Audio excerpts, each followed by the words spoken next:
We've all heard the phrase sex sells. Sexually appealing content and imagery is often used to shape the consumer's perception of a brand, even if it's not directly related to the product. This tactic is so ubiquitous in the ad industry, it's hard to imagine that one person started it all. Meet Helen Lansdowne Resor. In a man's world of advertising, she hired and mentored women writers, was the first person to utilize sex appeal in ads, and was the first woman to successfully write and plan national campaigns. Resor's career took off when she joined the J. Walter Thompson Company in 1908, becoming the first woman copywriter in the agency's history. Her innovative approach to advertising challenged traditional gender roles, and unlike her colleagues, she recognized the power of appealing to women consumers. She revolutionized the industry by introducing emotional storytelling, targeting women's desires and aspirations. She's credited with creating a new style of feature story advertising. It was the very first advertorial. The first ad to ever use sex appeal, Resor's A Skin You Love to Touch campaign for Woodbury Soap propelled the product's popularity and set new standards for advertising effectiveness.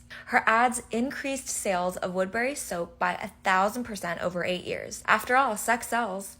She revolutionized what would now be known as influencer advertising by persuading well-known and respected women, from socialites to European royalty, to appear in her Pond's cold cream ads. During World War II, Resor and her creative team were responsible for the development and execution of a campaign called Women Must Work to Win the War, which resulted in 3 million women entering the workforce by 1943. Resor hired and promoted women at the leading agency in the world at a time when most women in advertising were clerical workers. She championed equality in the workplace and supported female professionals. She even created a women's editorial department within J. Walter Thompson Co., where women were encouraged to speak their minds. Her influence extends far beyond her own success, as she paved the way for future generations of women in advertising. Resor was posthumously inducted into the Advertising Hall of Fame in 1967. One thing is for sure, Resor was ahead of her time.